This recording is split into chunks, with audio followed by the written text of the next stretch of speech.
Kadam, Rebecca, thanks a lot for dropping in today. So today what I thought we could explore is this topic that's quite a hot topic. It always has been quite a hot topic around the idea of work-life balance. Yeah, absolutely. Work-life balance, I mean, I think the number one thing is to just realize what you can control and what you cannot control. And, you cannot control anything out there, especially other people, because that's a big part of what I do is I work with other people. I have employees that I work with. What is my work? My work is my life. And I love my life and I love what I do. And I think bringing joy into the equation, like if you genuinely have joy, if you enjoy what you do, yeah, there's a lot of things that I'd rather not do or pay someone else to do. But at the end, if you really enjoy what you're doing, then you'll navigate through the more challenging things or the more difficult things. So I'm meditating, and I meditate first thing in the morning, not at 5, not at 5 in the morning, whenever I wake up. I meditate and I create that space in my mind because what happens is we just get too closely involved in situations. Even when they're going really well, get too closely involved in situations. I never want this to end. I own a coffee shop, and the nature of that beast is employee turnover. I don't have anyone who works for me who is a career barista. They all are in school or they have some other career plans, and this is a path like that they're on and part of their journey. And my husband and I, because I co-own this coffee shop with him, we always teach them you can learn everything working here. If you have the right mentality and the right attitude, you can learn everything. And the most important thing is how to interact with other people and how to be skillful and how to be kind and how to cherish others and deal with difficult people. Because let me tell you, there's no shortage of challenging individuals when you work in retail. And so that skill set, I think, is something really, really important. And if we don't have that space in our mind, then we just succumb, right? Everybody starts pressing all our buttons. And one of my teachers, well, she's from your part of the world, Ireland, Genla Kelsang Dekyong, she used to say, we talk about people pressing all our buttons, but we're the ones with the buttons, so get rid of the buttons. And if I don't have any buttons, then there's nothing anybody can press. And so what I do in my morning meditation is I create space in my mind so I don't get too closely involved in situations, good or bad. Yet I'm present, and it's not like I'm burying my head in the sand or out of touch with reality. I'm here in this interaction, and maybe it's uncomfortable because someone's presenting themselves to me as challenging or difficult, but I've got that space. And so I can then choose a path that's going to lead to peace and happiness and or patience, whatever it needs to look like in the moment with that person. Like, what does this person really need? They're placing their order. And what they're saying to me is, I want something that has no sugar in it, like a beverage, for example. I don't want any sugar in my beverage. And so we go through all the different choices. And it's like, what does this person really want? They want a sugar-free drink, but what they really want is my attention. They want to feel cherished. They want to make a connection, and they want to have some sort of pleasure and enjoyment. And by the way, this happens all the time. Like, we'll go through this whole thing on the menu, sugar-free drink, and then they order a donut. And I'm like, that does have sugar. Like, what? and you have to love that. Like, we're so contradictory. Like, every time that happens, which is way too often, it's like, it reminds me of how contradictory we are as human beings, right? It's just like, and I think the community and this idea of cherishing others is so, so important. And when we do that, it all just works. So as an employer, when I cherish the people who work for me, I don't even call them employees. Like I say we, we're a team. Everybody's the same. I'll mop the floor if that's what has to be done. whatever it takes. Like I've to change, the paper towels in the bathroom. Like we're all the same. And so that's how we roll. That's how we run the community based on the cherishing. So like, what do you need? How can I help you have a more successful day? And sometimes that means, hey, look, I'm tapped out. I'm overwhelmed. I just had to deal with something really difficult. I don't have the bandwidth. And I say, okay, go take a break. Not a big deal. Go take a break. I got you covered. And when there's trust built in that team, and when there's trust built in the community and mutual respect and admiration, it all just works because we're like a unit. It's like one mind, one direction. We want to cherish in the context of the coffee shop, we want to be cherishing all the customers. And some need more cherishing than others, but we're all working together. And so there's a camaraderie.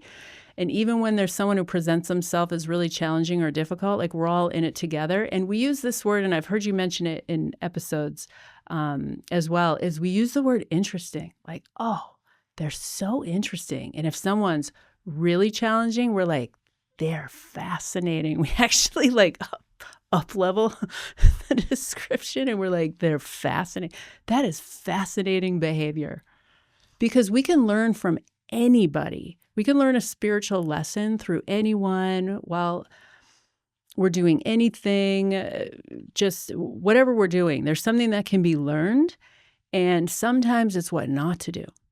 And I think that's just as important as what to do. And if we're all on the same page and we all want the same thing, which is we want to have a good day, right? That's what I want. Every day I wake up, I do my meditation. My purpose for the day is I want to have a good day. I want to have a good day, and I want everyone else that I'm interacting with and that's around me and I come in contact with, I want them to have a good day too. So let's all have a good day together, and we're all in this together. And we can help each other and support each other achieve that goal, which is let's have a good day. And that depends upon having good minds. So if I'm having a bad day or I'm having a rough day, it's because I'm having rough minds. Like what you mentioned already, the mind of attachment. That's a killer. You want to have a terrible day, then have that mind of attachment, and it is a guarantee. Attachment to expectations, attachment to someone being a certain way when they're simply not. Like that's a lot of where our problems are coming from, I think, is this inability to accept whatever is or how someone's being, even if they're not being particularly kind.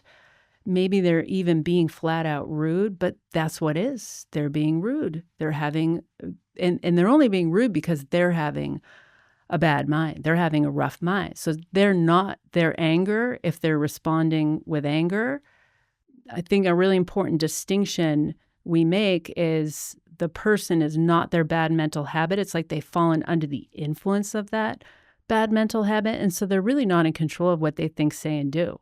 And so one of the things that we talk about at the coffee shop with the baristas is don't take it personally.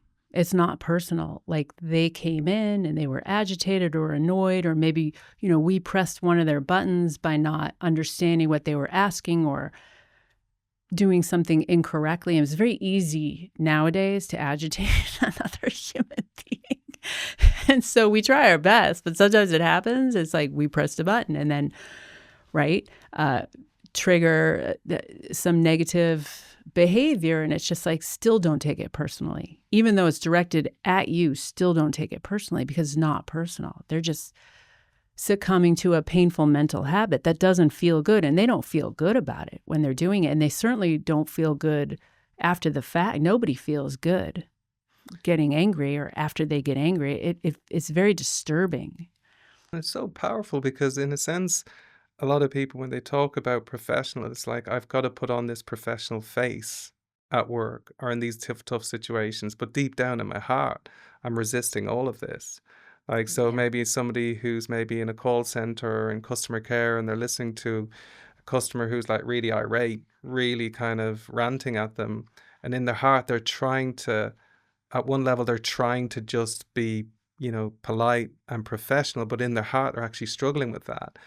And if you're getting that all day long and one call after the other, and you're not able to process that, eventually what you're going to do is just quite naturally repress all of that.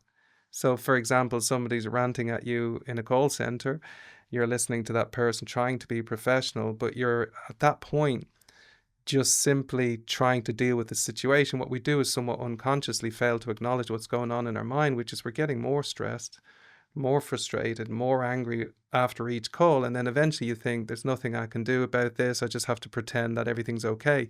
You get home though, and you're really going to feel that. Because unfortunately, what's happening is we fail to acknowledge what's arising in our mind. We quite naturally repress it. So if we're getting more angry as the day goes on, we're not able to accept that difficult person's situation. We somewhat quite naturally repress that. It's explained quite beautifully, actually, in the book, How to Solve Our Human Problems by Okay. Geshe Best Keltner. book. Best book. Just such a beautiful Mm. explanation that we can actually spot that anger as it's rising in the mind early on, and then it doesn't become a problem. You just choose in some way to disengage from the angry thoughts or feelings that are rising in that time.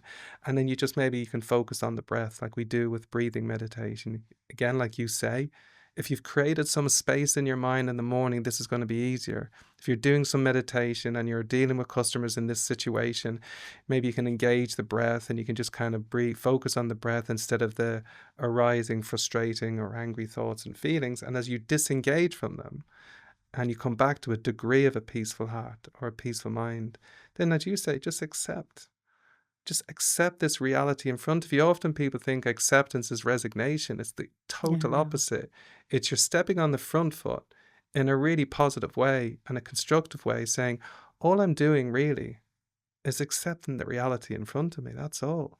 I'm basically living in alignment with the reality that's appearing in front of me. At least conventionally, we're accepting deeply in our heart. And then we have the peace of mind to deal with that person's challenge. As you say, we can practice accepting defeat, offering the victory. We can do what we can to help them on that day. Not only is that a gift to them, because if they've been irate all day, they're probably irate with a lot more people than you.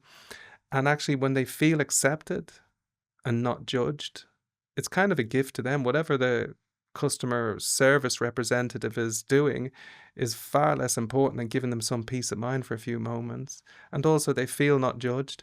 But what's also is that person, through that interaction with that person, you give yourself a gift, some peace of mind to move to the next Mm. call when you may have the next situation.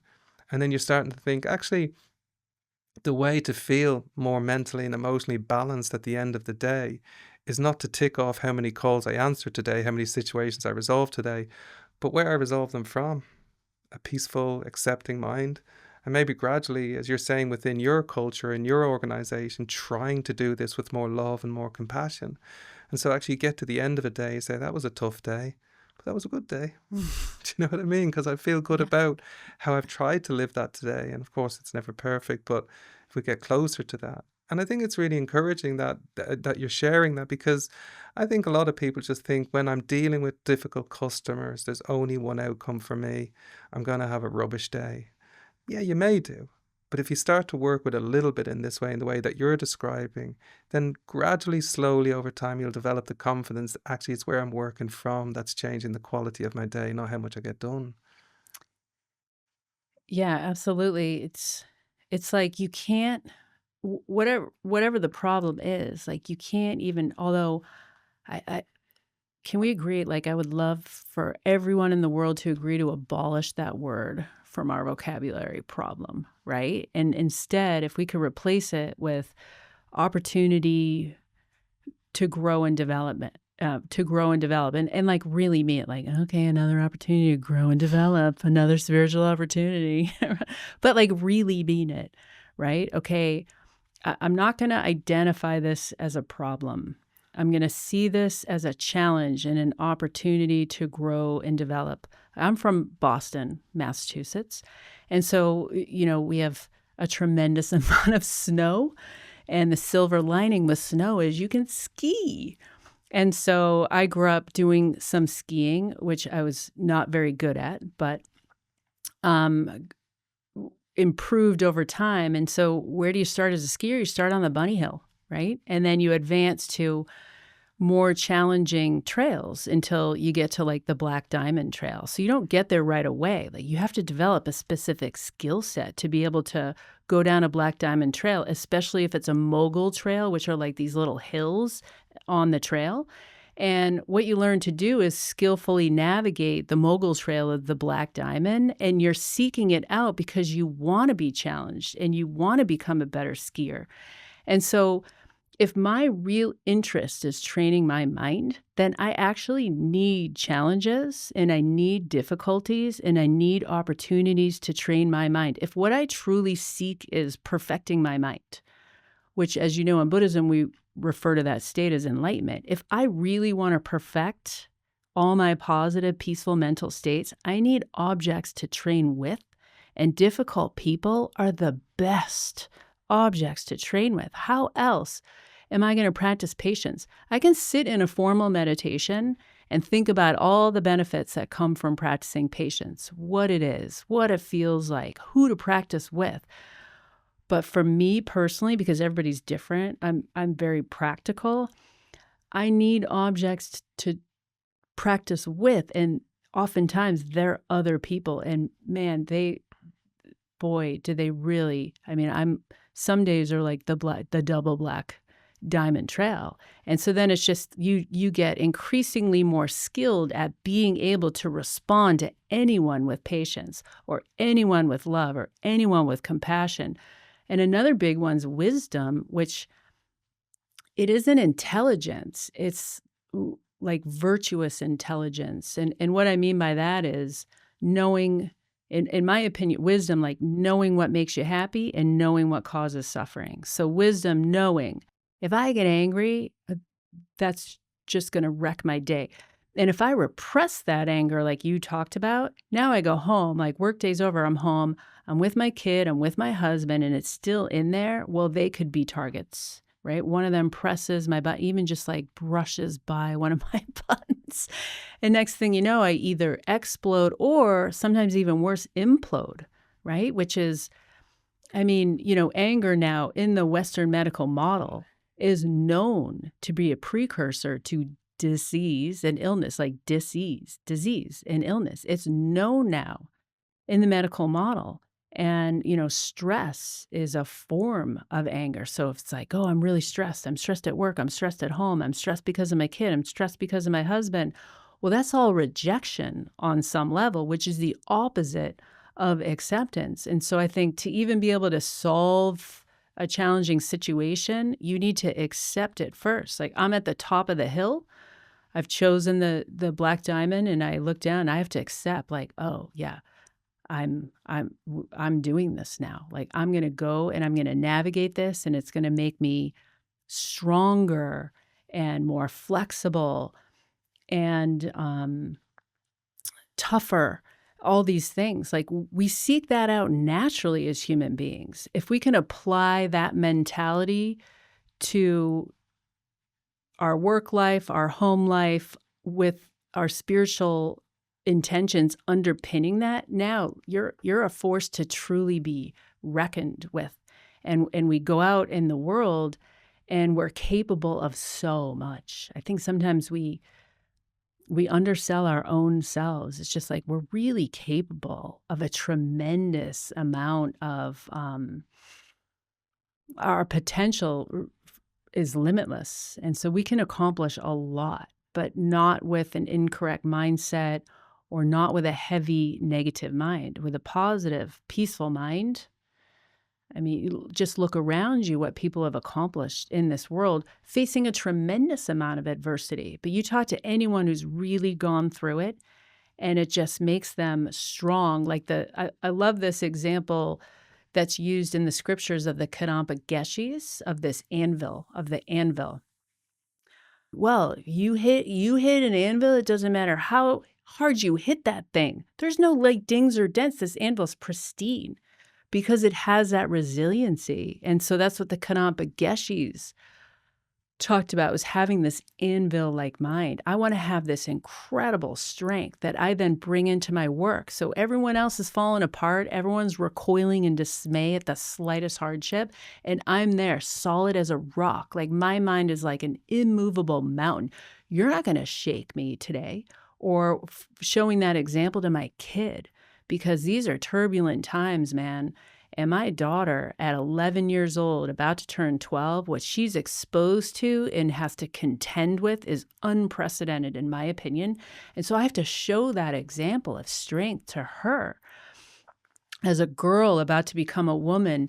And then also, to my husband and to my parents, because they're getting older. And it's that tipping point where it's now I have to start to think about taking care of them. It's not the other way around anymore. We all hit that tipping point with our parents. And so I have to show that strength and that clarity and that certitude and all these other things that I'm training and developing every single day. Whatever's going on in my life, I use to train my mind. I have to. Otherwise, I lose focus, I lose purpose, I lose my energy, and now it's just like everything's super ordinary, and what's the point? Which I don't ever want to feel. So, having like a bigger purpose, like everything that's appearing to my mind, I'm going to use to train it.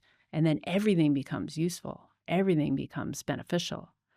It's important for everyone on the podcast who's listening today not to think this is some kind of you just flick a switch in your mind and you're good to go and all of this ability to accept and have this anvil-like mind. It certainly hasn't been my experience, but it Mhm. grows over time. Yeah. That Mhm. anvil-like mind becomes more and more natural over time, and then you have rubbish days and you lose it completely.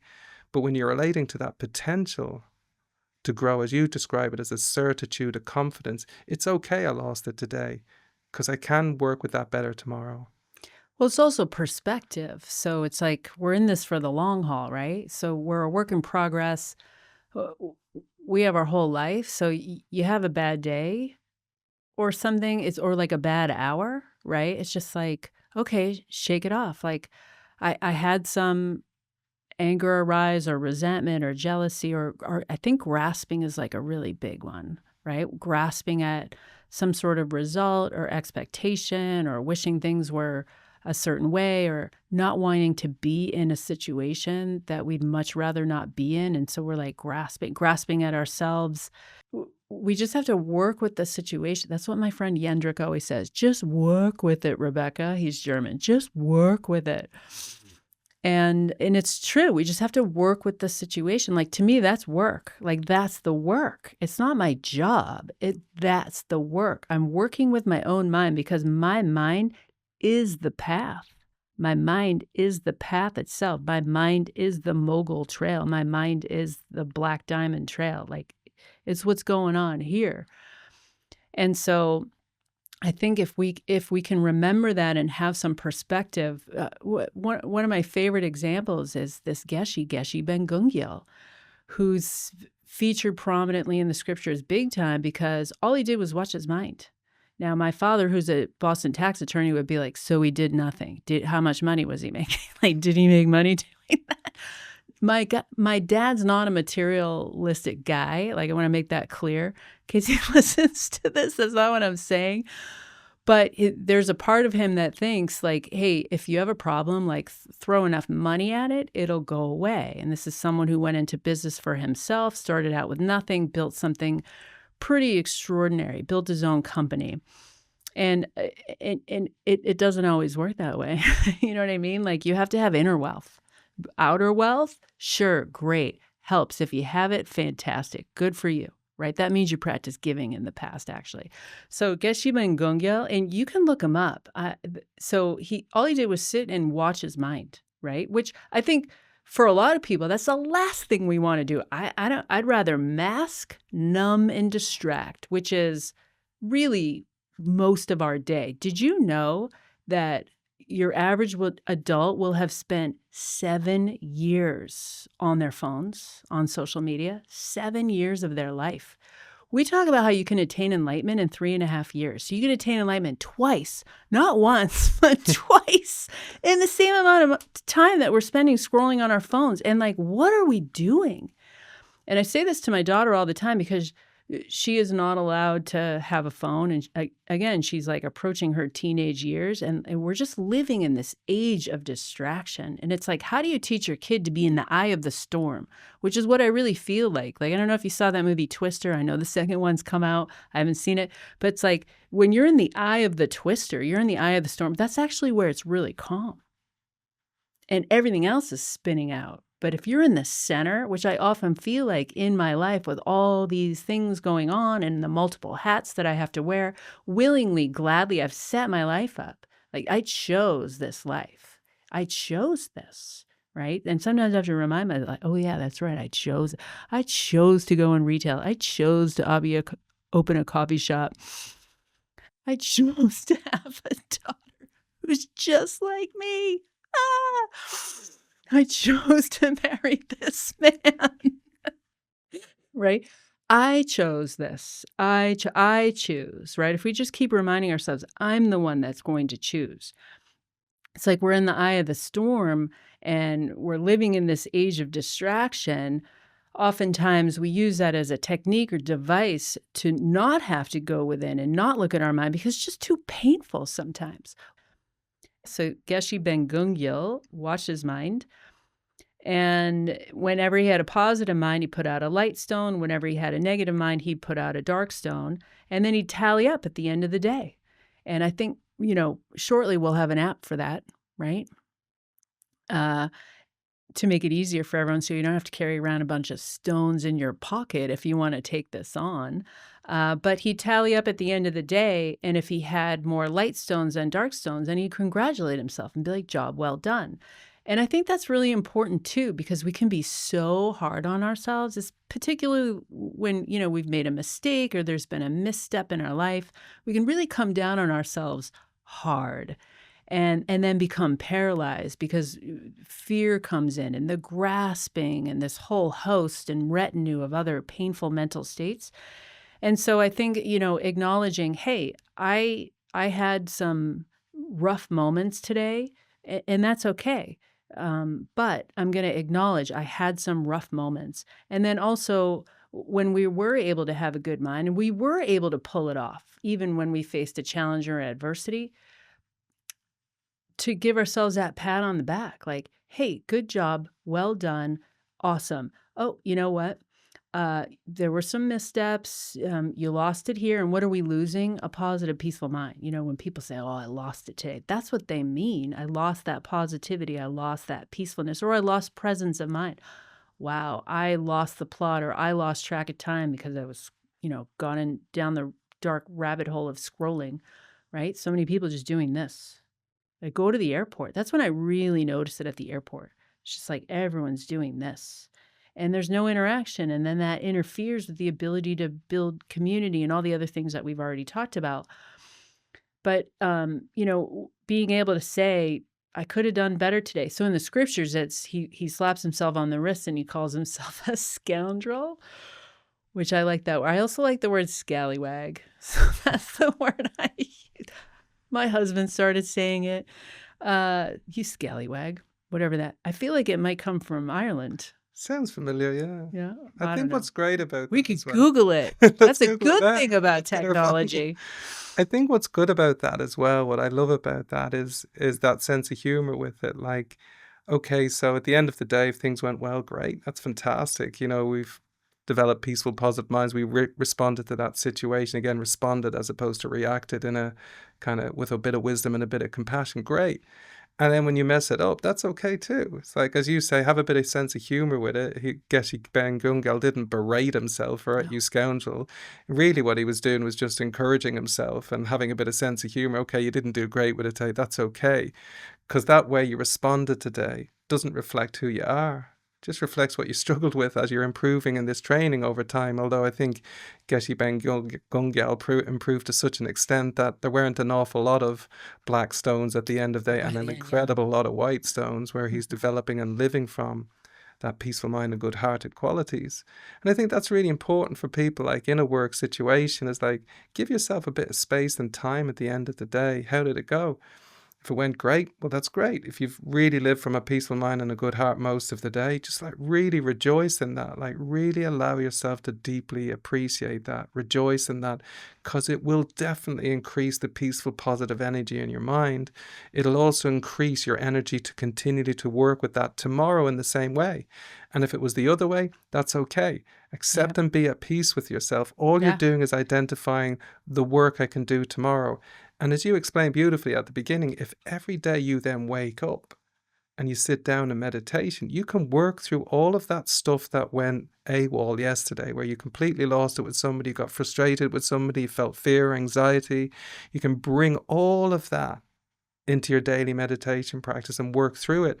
So you reset and you course correct for the day ahead. You now have this methodology within your everyday life Mhm. to kind of really work with the fuel from yesterday, good and bad, and actually channel it through your meditation practice so that when you move forward in the day Mhm. ahead, you're not moving forward with the baggage from yesterday. You're moving forward with a new sense of energy and enthusiasm to go at that work today and try work with it to the best of your ability, just like Geshe Ben Gungyal, each day just assessing how it's going. And in that way, if we go back to where we started with this, you're feeling more at balance. You're feeling more at peace with life. You're not feeling so overwhelmed with everything. Yeah, I really think the reflection and the perspective piece is important. So in my line of work, I've mentioned I own a coffee shop and an online retail, and I work with a lot of professional athletes. A lot of them are my customers because they have to perform at this incredible level. Like they need to mentally, physically, emotionally, like really be on point. And so they're always watching their performance. So I specifically work with football players, American football, because I'm in Europe. So I have to clarify that American football, NFL. And these guys, after a game, what are they doing? They're watching tape. And so, what are they watching? What are they looking for?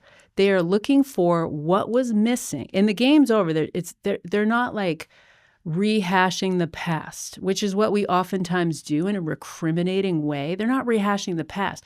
They're looking for, this is what I tell my baristas, like, what was missing, the presence of, and my students too, what was missing, the presence of which would make a difference. Okay, what was missing? Oh, well, I got aggravated, so patience was missing. Oh, I got super judgmental, so compassion was missing.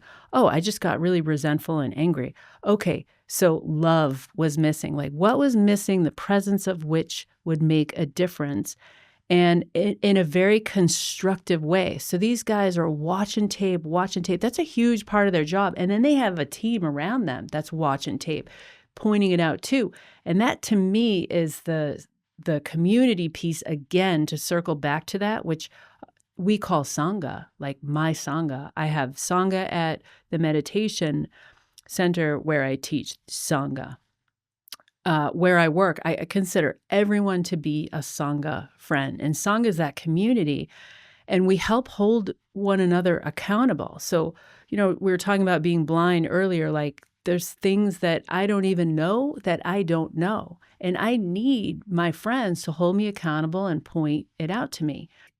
All these athletes, or a good friend of mine, Olympic hopeful, runs track, like always watching form, like people are always taping. And then you go back and you watch that tape. So how do we do that? Well, at the end of the night, it's really simple. Again, really brief meditation. You just rewind the day, and you're doing it in a constructive manner, like, what can I improve on for tomorrow? And then you set yourself up for success for the next day. Okay, this is what I'm going to work on. And the thing about intention and determination is, first of all, it moves your mind. And intention, it's a big buzzword now. We want to live with intention. If you set an intention, we're all grown adults. We do what we want to do. So if I set the intention, I want to practice more patience tomorrow with my kid, right? I really, it was rough with the kid today. Okay, I'm going to make a concerted effort to be more patient with my daughter tomorrow, no matter what comes out of that girl's mouth. I'm going to work with it, and I'm going to practice patience, because she is such a huge opportunity for my growth and development. I talk a big game at the Buddhist center that I teach at about practicing patience. Like, I got to walk the talk, right? So I'm going to practice patience with my daughter tomorrow. And I set that intention the night before. And then I wake up in the morning and I renew the intention. So now it's marinated in my mind all night. right? And then I wake up in the morning and I reset the intention again. So now it's been hours of that intention working in my mind, and then I go out and I do my best, and that's all we can do is our best. That's all we can do, and not be attached to the result or any expectations. I'm gonna do my best today and continue to fill the gaps of what's missing, the presence of which would make a difference. And I think you know, it's a perfect way to round that discussion off because I think it's that everything when we talked about from the beginning of this conversation, we've explored so many different aspects of this work-life balance. We really started with the idea, actually, what creates this feeling of balance or this experience of balance is not what you get perfectly right out there. It's where you're living from in your heart. And again, as you say, and I think it's really powerful to remind everyone that balance that we're all searching for is really when we start to live and live more and more intentionally. Like you consciously choosing to accept difficult people, difficult customers, difficult situations, or family members. That intentional way of living is creating what everybody really wants is a feeling of I'm at peace with life. I'm okay. I'm also at peace with that fact that everything is imperfect today because I'm able to accept it, work with it, and then again, as you say, you have this process of continual review. You're accepting yourself when you mess up, but you're also reviewing your life from that perspective that understands I can improve this again tomorrow. So I think it's a great way to kind of round off today. If I had my way, we'd just sit here for the next few hours talking about life. But I think it's so much in that conversation for everyone to take away from today and just apply in any practical way to your everyday life. But Kadam Rebecca Gautier, thank you so much for dropping in today. Really enjoyed that. Yeah, thank you so much.